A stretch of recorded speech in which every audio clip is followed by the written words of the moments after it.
चलिए, तो आज का हमारा टॉपिक है agreement without consideration is void. इसमें हम इंट्रोडक्शन कवर करेंगे, कंसिडरेशन का मीनिंग, जनरल रूल जो कि 25 section of Indian contract act में दे रखा है, फिर इस रूल के बिहाइंड रेशनल क्या है। ये है rule, agreement without consideration is void, ये सेक्शन 25 में दे रखा है। इसका रेशनल क्या है, रीजनिंग क्या है इस रूल के पीछे, फिर इस रूल के एक्सेप्शंस क्या है, कुछ और इंस्टेंसेस जहाँ पर कंसिडरेशन नेसेसरी नहीं होती, एक केस लो है, फिर वर्ड एग्रीमेंट और उनका लीगल इफेक्ट, फाइनली कंक्लूजन। चलिए डायरेक्ट इंट्रोडक्शन पे आ जाते हैं। देखिए, कंसिडरेशन बैकबोन होती है एक वैलिड कॉन्ट्रैक्ट की। बिना कंसिडरेशन के आप एक वैलिड कॉन्ट्रैक्ट नहीं बना सकते। ऐसा कहाँ कहाँ पे लिखा हुआ, ऐसा लिखा है सेक्शन 10 में। सेक्शन 10 बोलता है कि आपकी कंसिडरेशन लॉफुल होना चाहिए, लॉफुल कंसिडरेशन चाहिए अगर वैलिड कॉन्ट्रैक्ट बनाना है तो। और सेक्शन 25 ये बोलता है कि एग्रीमेंट विदाउट कंसिडरेशन वॉइड हो जाएगा। तो इन दोनों सेक्शन से हमें पता चल रहा है कि कंसिडरेशन सेंट्रल पार्ट है एक वैलिड कॉन्ट्रैक्ट का। ठीक है, चलिए ये लिखा section 5 clearly declares that agreement without consideration is void subject to certain exception. मतलब कुछ एक्सेप्शन है जहाँ पर आप बिना कंसिडरेशन के भी एग्रीमेंट बना सकते हो और वो वैलिड होगा। अच्छा, ये रूल इस प्रिंसिपल पे बेस्ड है कि लॉ सिर्फ सीरियस डेलिब्रेट और लीगल प्रोमिसेस को ही लीगल प्रोटेक्शन देता है, ना कोई मॉरल और सोशल अश्योरेंसेस को। चलिए ठीक है, अब कंसिडरेशन का मीनिंग पहले ही हम वीडियो में बहुत डिटेल में कवर कर चुके हैं, बट यहाँ पर एक बार मैं वापस से शॉर्ट में बता देता हूँ ताकि आपको कुछ प्रॉब्लम ना आए। बाकी डिटेल में आप देख लेना। It is price for promise. ठीक है, एक पार्टी ने कोई प्रॉमिस दिया, उस प्रॉमिस के बदले उसे जो भी मिल रहा है वो उसके लिए कंसिडरेशन है। अब आप ये इलस्ट्रेशन देखिए एक बार, तो चीज़ें ज़्यादा अच्छे से समझ में आएगी।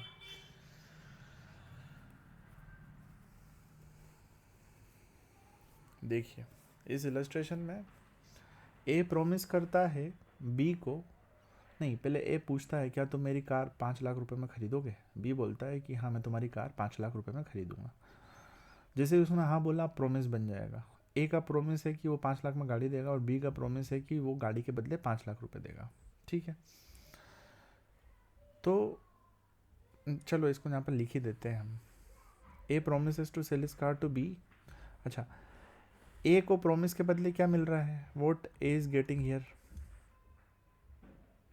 ए को मिल रही है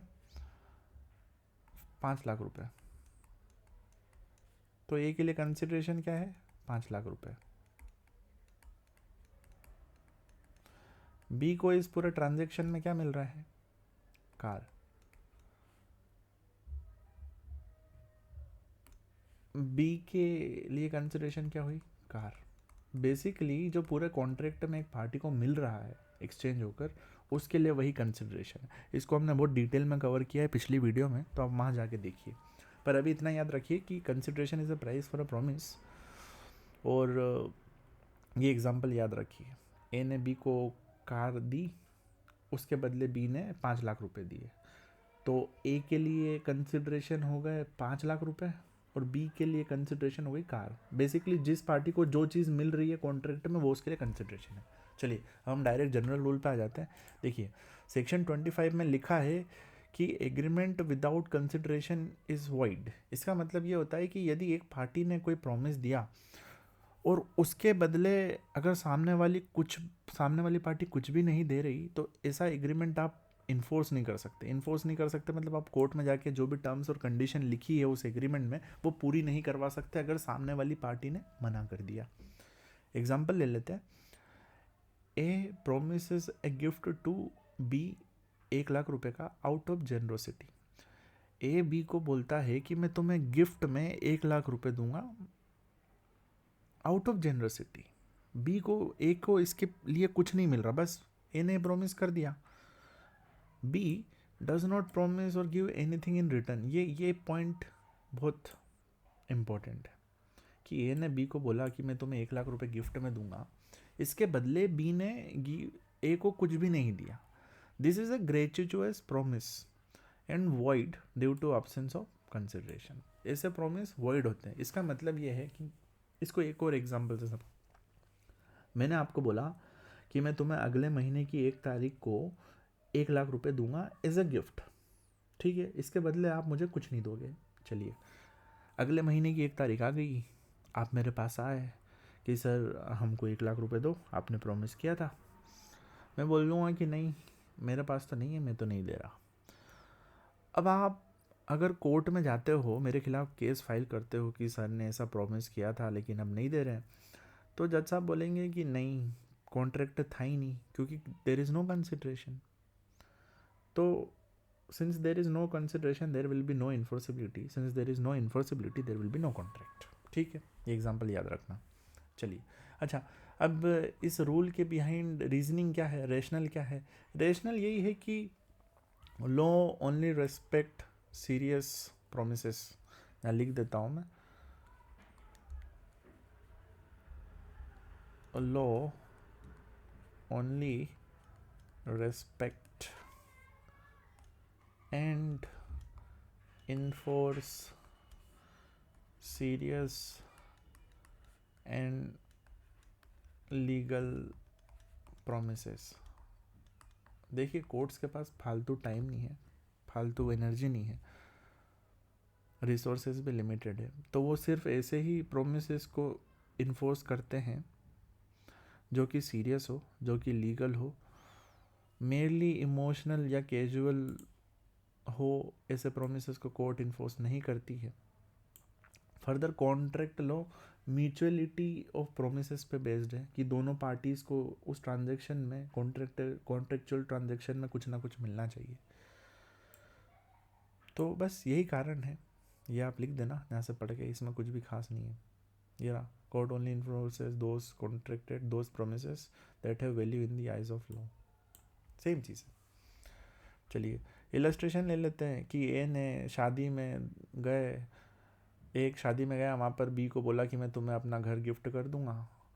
अब ये तो कोई रेंडमली ऐसे ही बोल देता है, कोई बड़ी चीज़ तो है नहीं, कुछ लिखा पढ़ी नहीं हुई इसकी, कुछ नहीं हुआ, बस ऐसे नॉर्मली बोल दिया, नशे में होगा, खुश होगा ज़्यादा, बोल दिया उसने। तो ऐसे प्रोमिस की सीरियसनेस देखती है कोर्ट, और जनरली नहीं होती, तो ये इन्फोर्सेबल नहीं होते। अब आप ये जो जिसको घर प्रॉमिस किया गया ये केस फाइल करेगा तो इसको कुछ नहीं मिलेगा।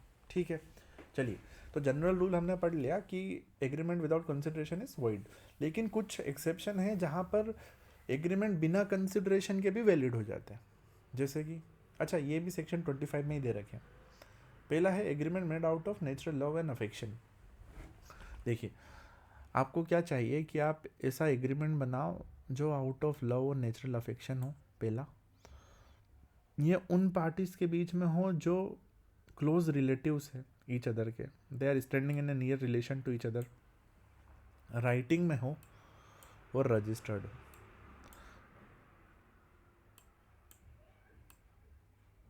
बेसिकली आपको ये चारों कंडीशन एक साथ सेटिस्फाई करना है। क्या क्या? राइटिंग में करो, राइटिंग में करो एग्रीमेंट, उसको रजिस्टर करवाओ, और वो agreement out of love and affection होना चाहिए, और वो एग्रीमेंट उन दो पार्टी के बीच में होना चाहिए जो एक दूसरे के साथ नियर रिलेशन में है। इलस्ट्रेशन देखते हैं। A, out of love and affection, पहला point, executes a registered written agreement. दूसरा और तीसरा point, to transfer his house to his daughter. चौथा point, without consideration this agreement is valid. देखो, यहाँ 4 चीज़ें हो रही है, एक एक करके बताता हूँ मैं वापस से, देखिए आप।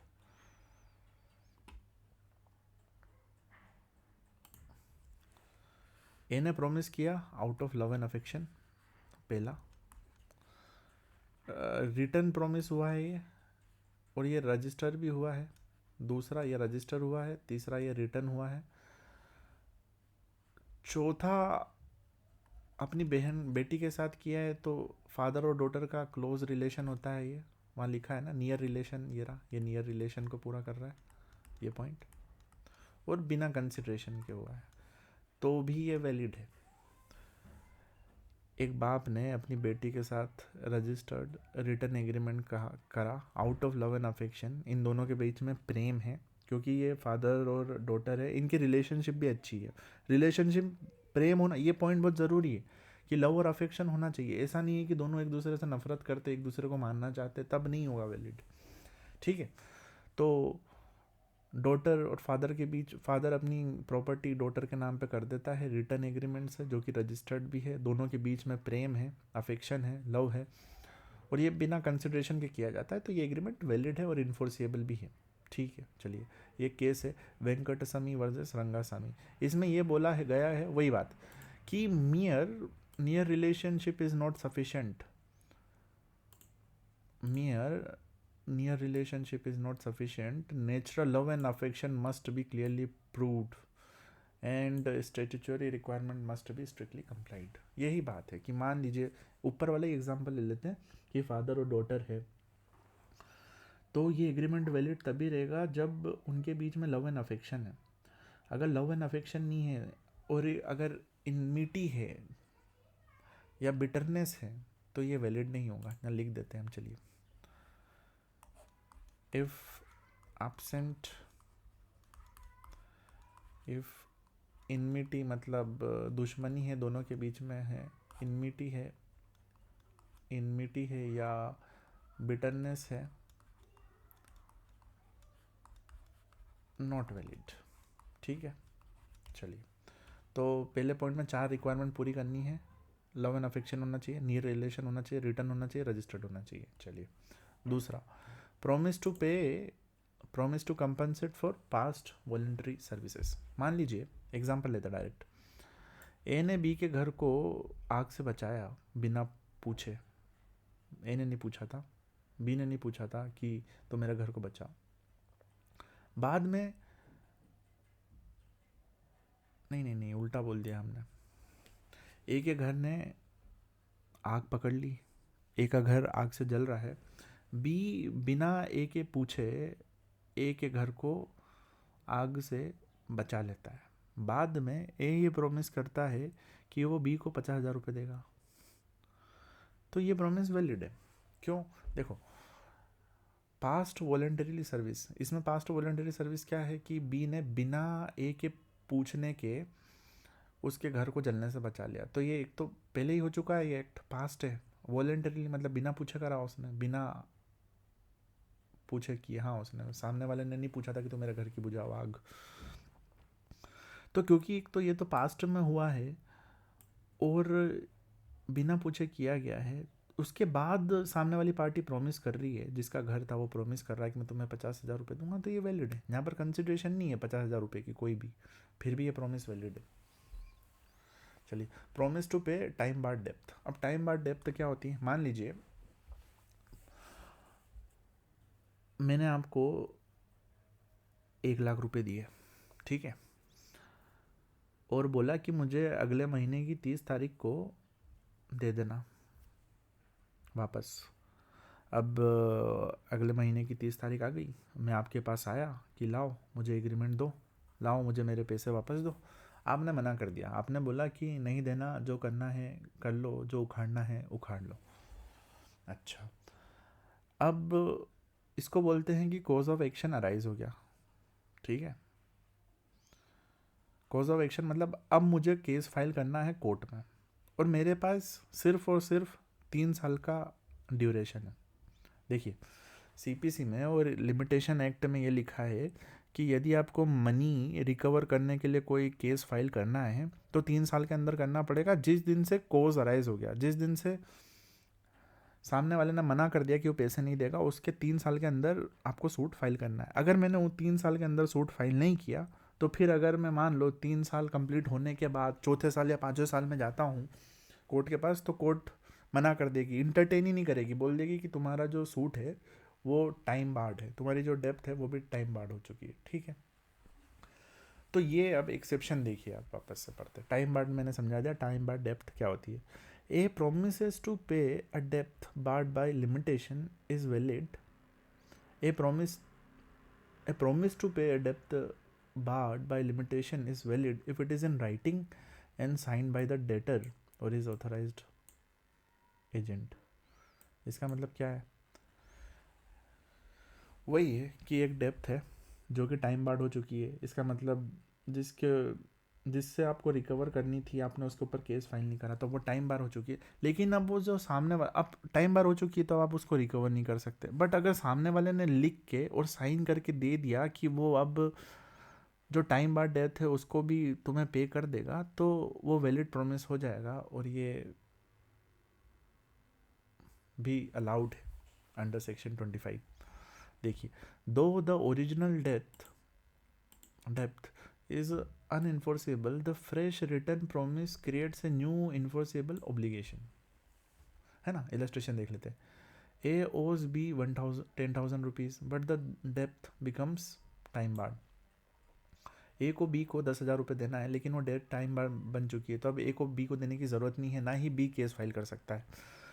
पर ए बोलता है कि नहीं यार मैंने लिए तो थे, बाद में रिटर्न प्रॉमिस कर देता है कि मैं दे दूंगा चल तुझे फिर भी, तो ये प्रॉमिस वैलिड है और इनफोर्सेबल है, भले ही इसमें कोई कंसिडरेशन नहीं है क्योंकि डेप्थ तो हो गई थी ना टाइम बाद। तो ये अब पैसे बेवजह दे रहा है उसको, लीगली तो देने की उसको ज़रूरत है नहीं, मोरली भले ही है कि उसने पहले पैसे लिए थे तो ये मोरल रिस्पॉन्सिबिलिटी के वापस करे, बट लीगली उसको ज़रूरत नहीं थी फिर भी वो दे रहा है, तो इसलिए ये बिना कंसिड्रेशन के और फिर भी ये वैलिड है। चलिए, कुछ और केसेस हैं जहाँ पर, कुछ और इंस्टेंसेस हैं जहाँ पर कंसिड्रेशन ज़रूरी नहीं होती, जैसे कंप्लीटेड गिफ्ट। अगर gift once a gift is made and accepted it is valid even without consideration. Similarly, यदि आप एजेंट अपॉइंट करते हो तो ज़रूरी नहीं हो कि उसको आप रेम्यूनरेशन दो, एजेंसी फ्री में भी क्रिएट हो सकती है, ठीक है। एग्जाम्पल, एजेंसी का एग्जाम्पल क्या है कि मैं मकान मालिक हूँ, ठीक है, मेरे बहुत सारे किराए के घर चल रहे हैं, तो मैं एक आदमी को रखता हूँ अपने पास और मैं उसको बोलता हूँ कि तू जाके मेरा किराया कलेक्ट कर, तो वो हो गया एजेंट। तो मैं एजेंट किसी को बिना पैसे दिए भी बना सकता हूँ, अगर वो मान जाए फ्री में काम करने के लिए, तो वो भी एक तरह का कॉन्ट्रैक्ट ही होता है, बट उसमें कंसिड्रेशन ज़रूरी नहीं होती, मैं उसको पैसे दूँ तो भी वैलिड है, नहीं दूँ तो भी वैलिड है। चलिए, A authorizes B to act as his agent without any remuneration. The agency is valid despite absence of consideration. हाँ, वही पॉइंट मैं यहाँ पर एग्जांपल लिख देता हूँ। Landlord appointing person to collect rent। ये जो पर्सन है ये होगा एजेंट,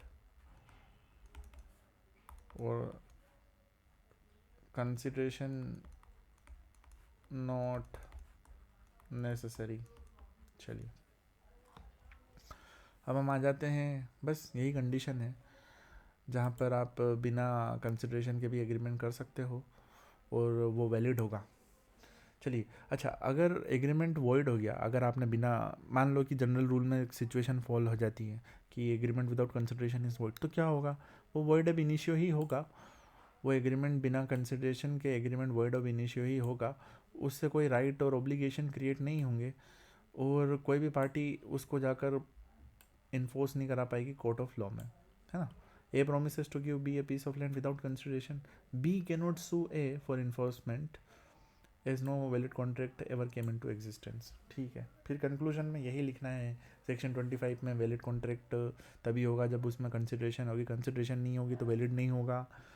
कुछ एक्सेप्शंस है जो 25 में लिख रखे हैं, बस ये लाइन लिख देना वहाँ पर, अच्छी लग रही है। Hence consideration remains the life blood of a contract and without it agreement has ordinarily no legal force और रिकॉग्निशन। वापस से समराइज कर देते हैं। सेक्शन 10 बोलता है कि वैलिड कॉन्ट्रैक्ट बनाने के लिए लॉफुल कंसिडरेशन चाहिए। सेक्शन 25 बोलते हैं कि बिना कंसिडरेशन के एग्रीमेंट वॉइड होगा। कंसिडरेशन बोले तो प्राइस फॉर प्रॉमिस, ये देख लेना, जो भी एग्रीमेंट, जो भी कॉन्ट्रैक्ट में या एग्रीमेंट में एक पार्टी को मिल रहा है अपना प्रॉमिस देने के बदले, वो उसके लिए कंसिडरेशन है। ये एग्जाम्पल याद रखना कार वाला। चलिए, फिर उसके बाद जनरल रूल यही है कि वॉइड होगा। रेशनल ये है कि law only respect and enforce serious and legal promises. Exception क्या है? पहला, agreement made out of love and affection, चारों कंडीशन एक साथ सेटिस्फाई होना चाहिए। नेचुरल लव अफेक्शन होना चाहिए, नियर रिलेशन होना चाहिए, रिटर्न होना चाहिए, रजिस्टर्ड होना चाहिए। ये वाला वेंकटसामी वाला केस याद रखिएगा। फिर दूसरा है promise to compensate for past voluntary service. आपने पहले ही कुछ कर दिया पास्ट में और वॉलंटरीली करा, उसके लिए अगर एक पार्टी प्रॉमिस करती है उसको कंपनसेट करने के लिए तो वो वैलिड है। तीसरा है टाइम बार डेप्थ। टाइम बार डेप्थ ऐसे जिसको आप रिकवर नहीं कर सकते, मैं लिख देता हूँ यहाँ पर। टाइम बार डेप्थ मीन्स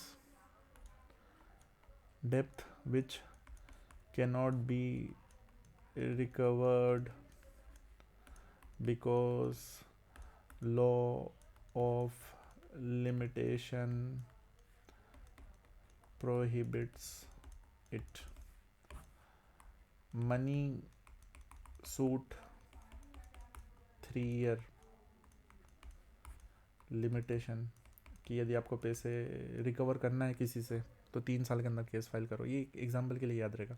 तो हाँ, बट इसका एक्सेप्शन ये है कि अगर सामने वाला जिससे आपको रिकवर करना है वो अगर लिख के दे दे, साइन कर दे, तो फिर वो इन्फोर्सेबल हो जाएगी डेप्थ वापस से, तो वैलिड कॉन्ट्रैक्ट में कन्वर्ट हो जाएगा वापस। फिर अदर इंस्टेंसेस एजेंसी, अगर वीवर कर दिया सामने वाली पार्टी ने, कंसिडरेशन की ज़रूरत नहीं है करके मैं तुम्हारा ऐसे ही काम कर दूंगा, वो भी वैलिड है। कंप्लीटेड गिफ्ट वो भी वैलिड है without agreement, without consideration. Legal effect ये है कि वर्ड अब इनिशियो हो जाएगा, फिर कोई भी इन्फोर्स नहीं कर पाएगा। बस with that we have completed. इसमें जो भी चीज़ें हमने थोड़ी बहुत ऊपर से छोड़ी है वो पहले वाली वीडियो में पहले ही कवर हो चुकी है, तो you can go there and watch consideration in detail. चलिए, with that I am ending this video. Let us meet in another one, इसके बाद वाली में। चलिए, bye bye, see you, Tata.